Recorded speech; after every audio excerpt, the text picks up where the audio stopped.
Bonjour, Gmara de Ta'anit, on est à la page 27a vers le milieu. Alors, on venait d'expliquer un peu la présence du Kohen, du Lévi et de l'Israël dans le Mahamad, parmi les 24 Mishmarot. Et dans ces Mishmarot, le Mahamad donc était composé de ces trois branches. On a vu dans les commentaires qu'en fait, selon les positions des uns des autres, on pense que le Mahamad, il est essentiellement composé finalement d'Israël et que ce n'est pas si nécessaire que ça de voir le Kohen ou le Lévi, mais ça se discute. Et par rapport au Lévi, le Lévi est perçu comme celui qui apporte la musique en fait, qui apporte une sorte d'accompagnement musical. Et la différence qu'il y avait entre la déclaration de Rabbi Shimon ou de Elazar ou de Rabbi Yehuda, c'était sur finalement comment était jouée la musique. Donc pour un, la musique était jouée de façon vocale, c'est-à-dire qu'il y avait une chorale et on jouait de la voix pour faire quelque chose de joli. Et pour Rabbi Shimon ben Elazar, il dit qu'en plus de ça, il y avait en fait les instruments de musique, et avec une précision dans les commentaires où on parlait de cette flûte qui s'appelle le abouv, avec le aleph. Alors l'Agmara maintenant va traiter de la base historique de ces 24 Mishmarot, nous dit Artscroll ici, et on y va.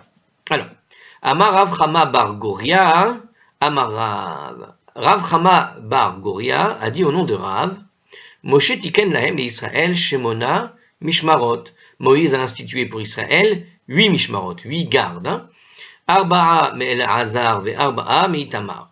Il y en a eu 4 de Elazar et 4 de Itamar. Donc 4 de Elazar, c'est la famille en fait de Elazar, 4 mishmarot, et 4 de la famille de Itamar. Alors en commentaire, il nous précise, Rav en fait possédait une telle tradition, nous dit Rashi.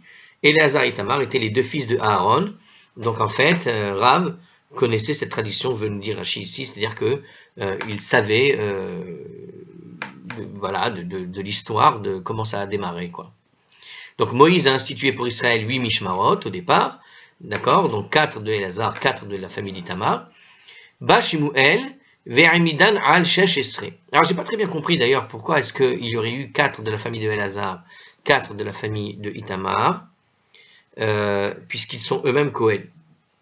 Est-ce qu'à l'époque, le Kohen était en fait le représentant d'Israël? C'est assez intéressant, c'est étrange. Si Éléazar et Itamar, voilà, il y a écrit que ce sont les deux fils de Aaron, puisqu'ils sont les fils de Aaron, comment tu expliques que, je veux dire, a priori, ils font partie des Kohanim à l'intérieur du Mahamad. Ah, je viens de confondre, voilà, j'ai la réponse, je viens de confondre en fait Mahamad et Mishmar, tout simplement. Donc effectivement, là on est dans les Mishmarot, c'est-à-dire ceux qui doivent, qui chacun, tour à tour, vont effectivement s'occuper des sacrifices. On n'est pas dans les Mahamadot, à savoir celui qui va représenter Israël pour être présent au moment des sacrifices. Donc effectivement, Moïse en avait institué 8, 4 Mishmarot de la famille de Elazar et 4 de la famille d'Itamar, qui sont donc les Kohanim, les fils de Aaron, évidemment. Très bien. Alors on continue. Bashimuel ve'amidan al sheshesre. Samuel est venu et on a établi à ce moment-là 16, le nombre de Mishmarot. On peut imaginer très bien que, la famille s'est agrandie, il n'y en avait pas tant que ça au début. Alors ensuite, on continue. Ba David ve'amidan al esrim ve'arba'a. Puis David est arrivé et a établi le nombre de Mishmarot à 24, chez Neymar, comme il est dit, Bishnat Arbaim, les Malchut David. Dans la 40e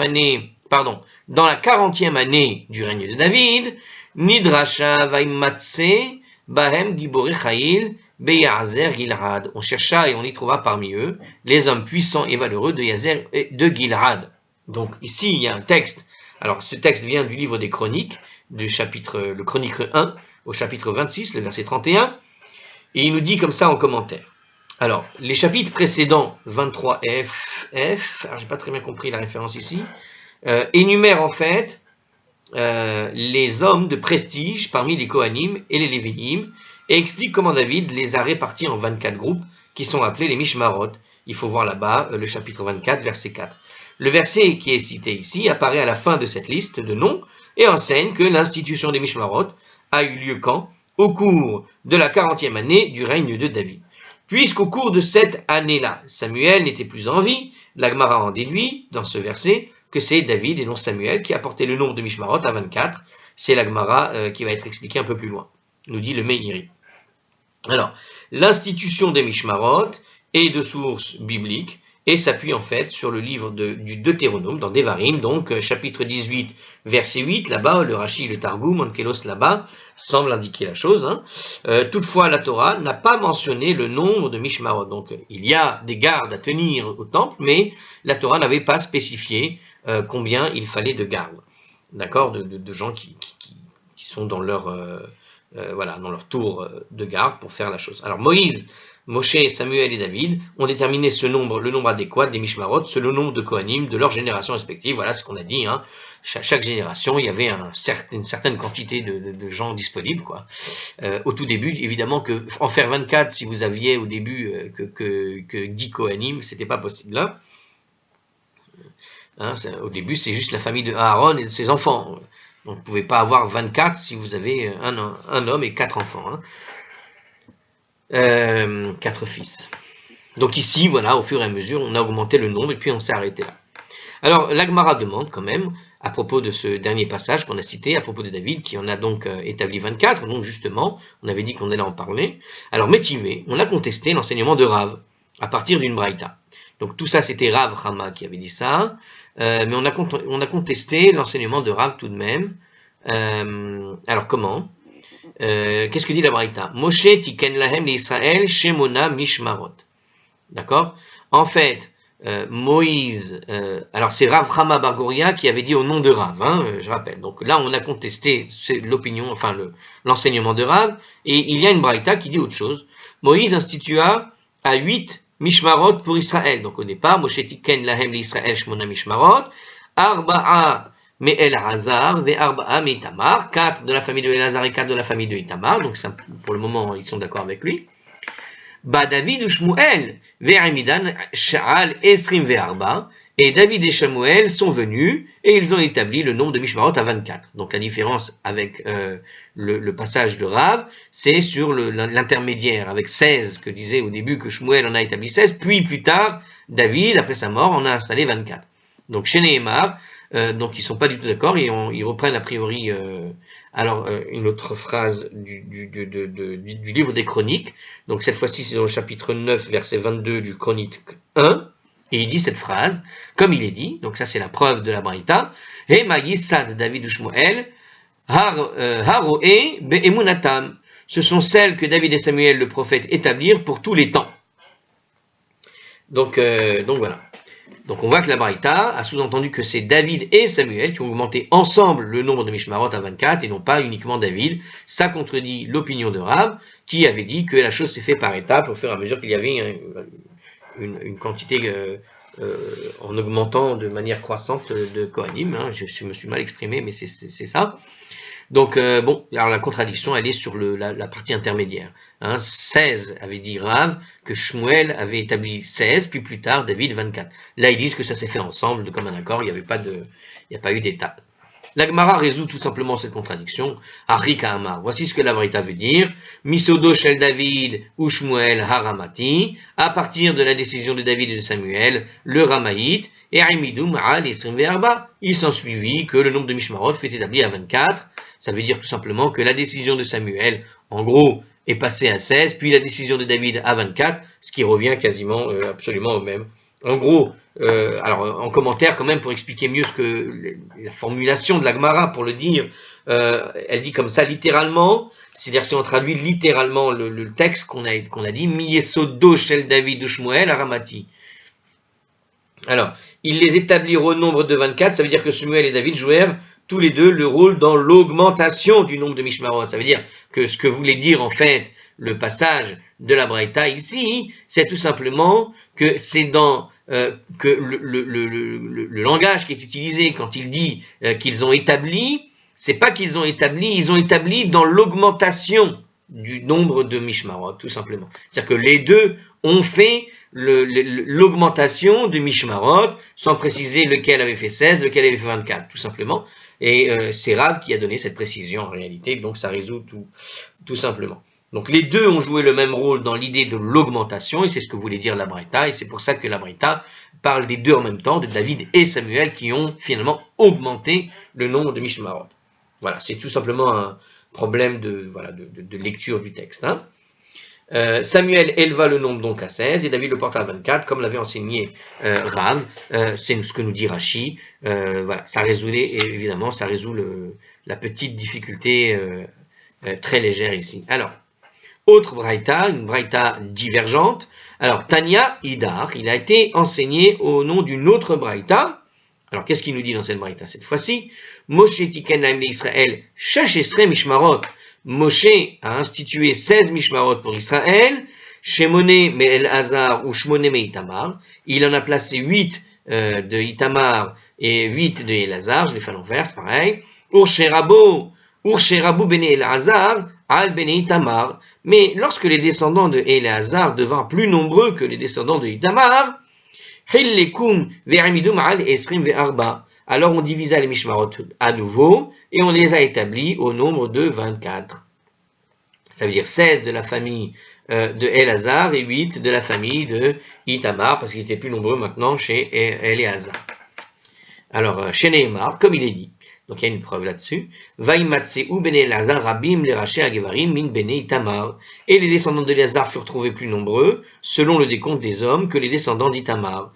Vaihalikum livne Elazar rachim, levet avot shisha asar, et de sorte qu'ils les divisèrent. Aux descendants d'Elazar, 16 chefs de famille, velivne Itamar levet avotam, shemona, et aux descendants d'Itamar, 8 familles. Donc on voit ici un texte qui est assez clair. Alors ça, où est-ce qu'on voit ça? On voit ça dans le livre des Chroniques 1, au chapitre 24, verset 4, l'expression Vaimatseu, ils furent trouvés. Ça veut dire que jusque-là, on supposait que la population des descendants d'Éléazar était stable, et c'est seulement alors que leur accroissement a été découvert. C'est-à-dire que jusque-là, on pensait qu'ils avaient le même nombre en population que son frère, hein, que la famille en face. Mais ça a été avéré qu'en réalité, ils étaient plus nombreux. Donc, ce qui s'est passé, jusque-là, les Mishmarot d'Éléazar étaient au nombre de 8. Alors, le nombre a été doublé à 16, nous dit Rashi. Et 16 plus 8, c'est ce qui est amené à 24. Donc, dans l'historique de pourquoi on est arrivé à 24, c'est par rapport au décompte des chefs de la famille d'Éléazar et d'Itamar. Alors, au début, c'était égaux, ils étaient égaux. Et puis, à un moment donné, ils étaient plus nombreux. Donc, on a rajouté. On leur a donné plus de rôle, quoi. Ve'omer, et il est dit encore, et il est dit donc on continue dans le livre des Chroniques 1, chapitre 24, le verset 6, dans la suite, quoi. Bet av echad achuz Elazar ve'achuz achuz le'itamar. Une unité familiale supplémentaire pour Éléazar et pour Itamar, une unité comme étant l'unité. Ça veut dire qu'à chaque mishmar d'Éléazar, un autre mishmar fut ajouté, doublant ainsi le nombre pour le porter à 16, alors que le nombre de mishmar d'Itamar est resté inchangé à 8. Alors là, je l'ai lu, mais c'est un petit peu des maths à faire là, donc on va le relire pour essayer de bien comprendre en réalité ce qu'il vient de dire. On va le redire dans le texte. Bet av echad achuz, le el azar ve achuz achuz. Donc dans une famille, il faut continuer, il faut calculer pour un chef de famille. Bet av, hein, on peut traduire ça pour le chef de famille chez les Hazar, il fallait un achuz en quelque sorte, et pour Éléazar, achuz ve achuz.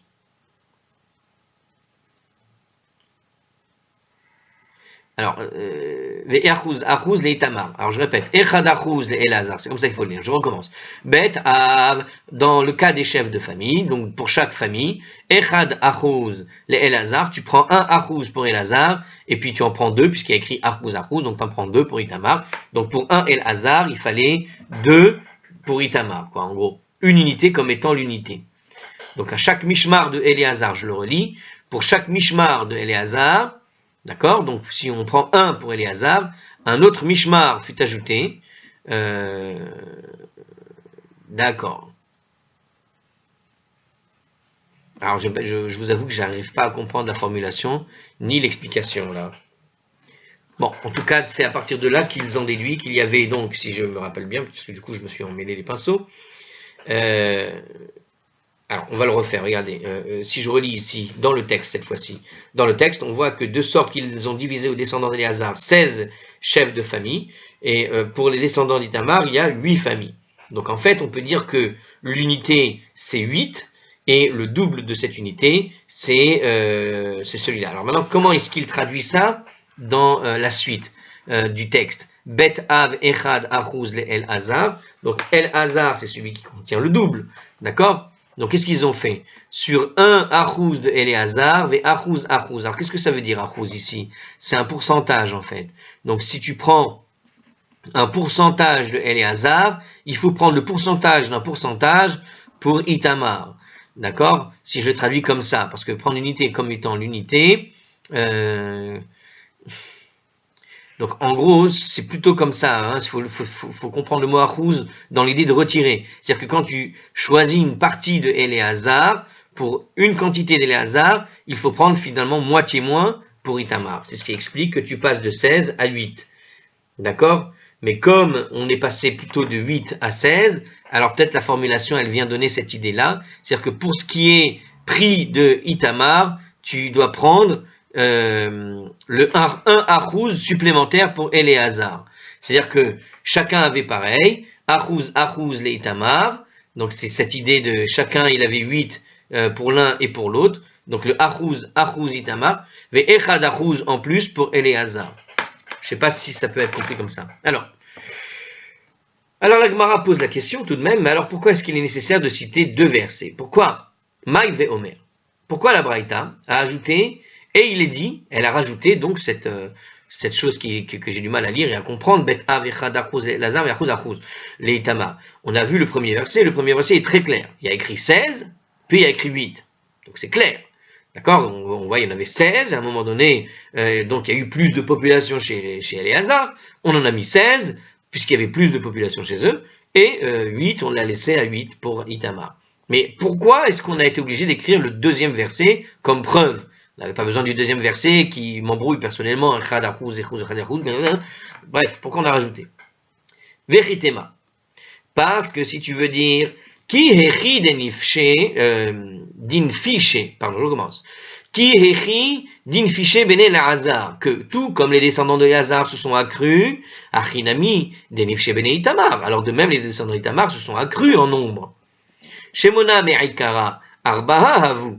Ça veut dire qu'à l'origine, les Mishmarot d'Itamar étaient en fait au nombre de 4, puis ensuite ils ont augmenté jusqu'à 8. Tashema, alors apprends du verset suivant qu'il n'en était pas ainsi. Bet av echad achuz le Eleazar, ve achuz achuz le Itamar, une unité familiale supplémentaire en fait, et ils ont rajouté ça en crochet. C'est bien ce qu'on disait, sinon c'était pas compréhensible. D'ailleurs, il l'avait écrit là-bas, mais je l'avais pas lu. Donc, c'est une unité familiale qui a été supplémentaire pour Eleazar et pour Itena et pour Itamar, une unité comme étant l'unité de départ. Ça veut dire qu'on est resté à 8, l'autre qui était égal, il y en avait déjà 8, on a rajouté un achuz supplémentaire. Ça veut dire que le nombre de Mishmarot d'Itamar est demeuré inchangé, tout simplement. Donc c'était resté à 8, comme rapporté par le premier verset de ce passage-là. Donc quand il y a eu un besoin de rajouter en population, comme on aurait pu dire à travers le verset, mais normalement Itamar aussi a augmenté en population, donc on aurait dû lui rajouter aussi 8. Et du coup, il arrive à 32. Alors il t'a dit non, parce que c'est en termes de pourcentage, c'est pour ça que j'ai traduit ça par pourcentage ici, c'est parce que le achouz, en hébreu moderne, c'est le pourcentage. Alors ici, il est traduit comme étant l'unité, mais si tu le gardes en pourcentage, tu comprends mieux, parce que tu dis vraiment une unité familiale, tu pourrais dire le pourcentage de la famille a été rajouté en supplément pour Eleazar, et pour Itamar, ce qui était le pourcentage est resté dans ce même pourcentage-là. Alors on dit unité tout simplement parce que, comme c'est 8 et qu'on ne prend pas un pourcentage de gens, d'accord, et que c'était 8 et que c'est resté une somme, une valeur fixe de gens qui étaient choisis pour faire les Mishmarot, alors on a gardé la traduction dans le terme de, effectivement, unité. Parce qu'il fallait 8 personnes et pas plus, même s'il y avait plus de monde. Mais comme il y avait le double de gens dans la famille d'Itamar, de Eleazar, alors on lui a accordé 8 de plus.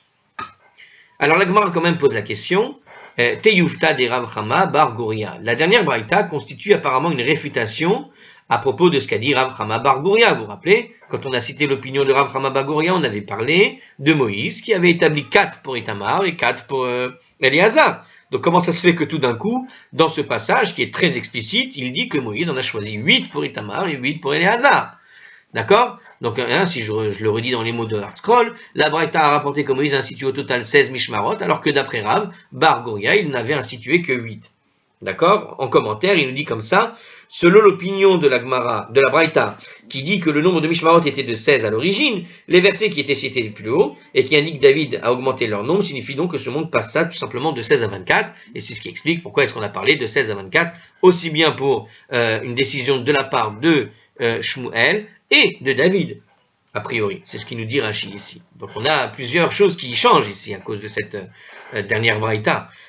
Surtout qu'elle est basée sur le texte qui semble assez explicite pourtant. Alors Gemara répond, Amar lach Rav Chama bar Goria tenaehi. Rav Chama bar Goria pourrait te répondre qu'en fait cette question, ça fait partie d'une discussion, d'un différend qu'il y avait entre les Tanaïm. C'est-à-dire que dans la période de la Mishnah, ils n'étaient pas d'accord sur ce chiffre dès le début. Il est vrai que le Tana de la dernière Braïta a pensé que Moïse en avait 16. Ve'ana de Amri ki hay Tana de Amar Shmona. Toutefois, je dis comme le Tana, moi, de la première Braïta, qui avait dit que Moïse n'a institué que 8 Mishmarot. J'aime bien cette manière de présenter la Gemara. En fait, ici, la Gemara te dit qu'il y avait déjà ces discussions depuis l'époque des Tanaïm, qu'un Tana, on a rapporté ce qu'il pensait lui, il pensait qu'il y en avait 8, pas plus, et l'autre, il en a pensé que... Alors, mais comment expliquer? Parce que ça n'explique pas que le texte, a priori, original, semble dire ici, quand on regarde le livre des Chroniques, si je regarde bien, le passage qui a été cité dans la deuxième Braïta, qui était divergente, je relis le deuxième Braïta, regardez, il y avait bien écrit, comme il est dit, Vayimatseu Bene Alazara, non, c'est pas la Braïta qui le dit, d'accord. Alors c'est pas la Braïta, c'était pas le texte des Chroniques qui disait que Moïse a institué 8 pour l'un et 8 pour l'autre dès le début, mais en fait, ça venait de la Braïta elle-même qui pensait que Moshe, dès le départ, avait établi 8 et 8. Voilà, donc c'est juste une différence entre des gens de Braïta, ça n'est pas une différence entre le texte. Le texte, lui, n'est pas assez explicite pour affirmer ça. C'est juste le Tana de la Braïta qui pensait que dès le départ, il y en avait 16 et que ça avait été partagé en 8 pour l'un et 8 pour l'autre. Ok, alors en tout cas, celui de la Gemara te dit, moi en tout cas, je pense que c'est le premier Tana qui avait parlé au départ de 8 dans la famille de Aaron qui a été séparée, donc avec Itamar et Léazar, 4 pour l'un, 4 pour l'autre, et il pense comme ce qu'avait dit le Tana, 4 pour l'un, 4 pour l'autre dès le départ, ce qu'on peut comprendre parce que au tout début, à la sortie d'Égypte, il n'avait pas 16 enfants, je me rappelle pas avoir entendu parler de Aaron qui en avait 16, hein, il en avait 4, mais peut-être ça résout la question, parce que quand tu fais 4, 4, tu pourrais dire comme ça, regardez comment pense peut-être celui de la Braïta. Regardez la réflexion de la Braïta. La Braïta, hein, puisqu'on a dit qu'il y avait 4 Mishmarot pour Itamar, 4 Mishmarot pour Éléazar, d'accord? On peut très bien imaginer, il y avait aussi 2 autres fils d'Aaron, ceux qui sont morts, Nadav et Avihu. Si tu établis dès le départ qu'il y avait 4 pour chacune des Mishmarot, tu pouvais imaginer qu'il y avait en fait 4 pour Itamar, 4 pour Éléazar, 4 pour Nadav, 4 pour Avihu, à partir du moment où Nadav et Avihu sont décédés et sans descendance en plus. Alors on a dit, on va attribuer dans la position que la Braïta a proposée, il a tout simplement attribué les 4 qui étaient pour Nadav, les 4 qui étaient pour Avihu, et les a partagés entre Éléazar et Itamar. Et lorsque plus tard, voilà, et c'est ce continue la Braïta quand elle a parlé, quand il y a eu plus tard ce qui faisait donc en tout 8 pour l'un, 8 pour l'autre, qui faisait en tout 16 en fait. Dès le départ, il y en avait 16. C'est juste qu'avec la mort des deux, il fallait combler les 16. Alors voilà, un Tana il dit non, il n'y a pas eu besoin de transférer, ils sont morts. Donc les Mishmarot, elles se partagent entre les deux qui restent. Pas besoin de rajouter un nombre de Mishmarot supplémentaires. Ils font et puis de toute façon on refait le cycle. Alors que pour celui d'Abraïta, non, puisqu'on avait fixé un chiffre dès le départ, il a gardé ce chiffre et il a donc donné 8 pour l'un et 8 pour l'autre. Voilà, on peut résoudre la question de cette manière-là en termes de cycle, en quelque sorte. C'est-à-dire qu'on garde le cycle de 4 et de 4 qui va faire de toute façon 8 en tout, et puis l'autre il a dit non, il y avait 4 pour 4, 4, 4, 4, 4, c'est-à-dire 4 pour Nadav, 4 pour Avihu, puis on a transféré ces 4-là, et on a donné 8 et 8, on a fait un cycle de 8 et un cycle de 8. Bon. Alors, autre braïta, au sujet des Mishmarot, et on va bientôt tourner de page, je vais juste faire un petit enregistrement rapide, et voilà. Alors, autre braïta, donc sur ces Mishmarot, Tanu Rabbanan, les sages ont enseigné dans une braïta. Alors, donc c'est toujours un peu pour raconter l'histoire. Hein. Alors on y va. Donc les sages Tanu Rabbanan, hein, ils ont enseigné dans cette braïta. Arba'a Mishmarot ha'alu minagola. Seuls 4 Mishmarot parmi les 24 sont remontés en Eretz Israël de l'exil. Donc remontèrent en Eretz Israël de l'exil de Babylone lorsque le deuxième temple a été reconstruit. Ça veut dire que les Mishmarot, c'est-à-dire c'est vraiment des chefs de famille, quoi. Donc ici il nous dit, Rashi, il précise, les autres Mishmarot ne sont pas revenus en Eretz Israël. En fait, une grande partie du peuple juif restant en Babylonie n'ont pas voulu revenir, nous dit Rashi, comme on a vu ça d'ailleurs ailleurs. Donc ce qui s'est passé, c'est que lorsqu'il y a eu un retour des Juifs sur leur terre, eh bien, à l'époque de la Babylonie, à l'époque donc à la suite de l'histoire de Esther, on est donc à l'époque de la Perse, eh bien, tout le monde n'est pas remonté. Voilà. Quand ils sont remontés, seulement 4 des Mishmarot qui étaient prévus au départ sont remontés. Ve'elu, hen, et les voici. Donc on a en fait des noms de famille. Yedaya, Harim, Pashhur, Ve'imer. Yedaya, Harim, Pashhur, Ve'imer, et Imer, donc. Alors ces 4 Mishmarot sont les 4 familles de Kohanim qui sont mentionnées dans le livre d'Ezra, au chapitre 2, verset 36. Donc il y a écrit là-bas le nom des Juifs qui sont revenus, et parmi les Juifs, il y a 4 Kohen. Ces 4 Kohen, ce sont les noms de famille des Mishmarot, en fait. Amdu Nevi'im chez Benehem, les prophètes qui se trouvaient parmi eux se dressèrent.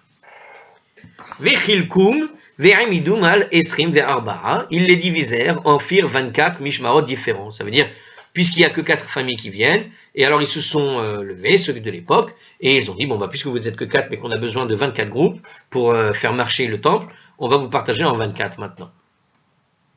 Donc chaque famille a été subdivisée en 6, et ils écrivirent les noms des Mishmarot sur 24 morceaux de parchemin. Alors ça c'est en commentaire, Belaloum, et le texte original maintenant, on y va dans la suite de la Braïta, Belaloum untanum bekalfe. Ils mélangèrent les morceaux de parchemin et ils les ont placés dans une urne. Ba Yedaya, un représentant de Yedaya est venu en premier, Venatal Chelko vechelek haverav shesh, et il tira sa part et la part de ses 6 collègues, donc il a partagé, il a pris les autres. Au total, ça fait 6, qui étaient dans l'urne. Yedaya tira au sort en premier, suivi de Harim, de Parshur et de Imer, parce que tel était l'ordre dans lequel il servait à l'époque du premier temple. Bien que les 24 noms aient été déposés dans une seule urne, l'esprit divin, le roi HaKodesh, est arrivé, et il a fait que le représentant de Yedaya ne tirait que les 6 noms qui correspondaient à sa propre famille. L'ordre dans lequel des 6 noms furent tirés établit l'ordre des semaines où il servirait dans le temple. En fait, quand il est venu se servir en premier, il a pris les 6 noms, mais il s'avère que les 6 noms qu'il a choisis au hasard, eh bien, le hasard, donc le roi HaKodesh, il a en fait choisi les 6 noms qui correspondaient au nom de sa propre famille. C'est comme s'il avait gardé finalement son groupe compact. C'est-à-dire qu'ils se suivaient les uns après les autres dans leur famille. Ok? Ba Harim venatal chelko vechelek haverav shesh. Ensuite, le représentant de la famille de Harim est venu à tirer sa part et la part de ses collègues. Au total, il en a fait 6 pour lui aussi. Donc il s'avère que j'ai l'impression que chacun l'a fait, on dirait. En tout cas, pour Yedaya, ça semble être ça. Pour les autres, je ne sais pas. Je n'ai pas bien compris le commentaire. A priori, oui, c'est ça. Alors, Vechen Pashhur, Vechen Imer, et de même Imer. Donc, de même Pashhur et de même Imer. Vechi Itnu. Pardon. Itnu Nevi'im Shebenehem. Voilà, c'est revenu. Donc, de même Pashhur, je disais, donc, et de même Imer. Alors, je disais, Vechen, Hitnu Nevi'im Shebenehem, et ainsi les critères, les prophètes qui se trouvaient parmi eux, chez Afilou Yehoyariv, pardon. Alors, Yehoyadiv, Yehoyariv, il y a des versions différentes, ok. Rosh Mishmeret, relais. Que même si la famille de Yehoyariv, qui était le chef de tous les Mishmarot à l'époque, pendant le premier temple, venait à remonter de l'exil vers Israël, Lo yidache Yedaya mimekomo, elle ne délogerait pas Yedaya de sa position de premier de tous les Mishmarot dans le deuxième temple. Et là, Yedaya Ikar, Yehoyariv Tafello.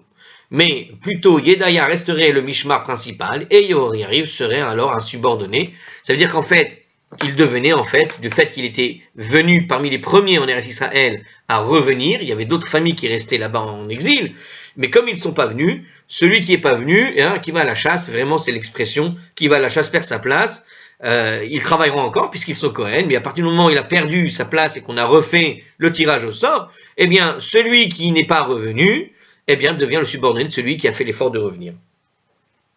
Ça veut dire que si Yehoyariv revenait, nous dit le commentaire de Hartzkroll, les Mishmarot de Yedaya continueraient à servir en premier, suivi ensuite seulement de Yehoyariv. Ce dernier alors avait perdu son statut de premier Mishmar, parce qu'il ne faisait pas partie des Mishmarot qui sont revenus tout d'abord en Eretz Israël, il n'était pas là, donc vraiment qui va à la chasse perd sa place à l'époque de l'époque d'Ezra là-bas. Alors toutefois, le nombre de Mishmarot de Yedaya serait alors réduit à 5, de manière à ce que le nombre total de Mishmarot n'augmente pas, c'est-à-dire que malgré tout, il garde une place dans les Mishmarot, mais il a perdu son statut de premier. Donc les Mishmarot de Yehudaya auraient été diminués, on aurait redonné une place à Yehoyariv, à quelqu'un de Yehoyariv, mais puisqu'ils ne sont pas venus en premier, c'est lui qui garde la majorité et qui est donc maintenant le principal, en quelque sorte, chef au niveau des Mishmarot. Alors, on va s'arrêter là. Et je vous dis à la prochaine, parce qu'on est à la page 27b.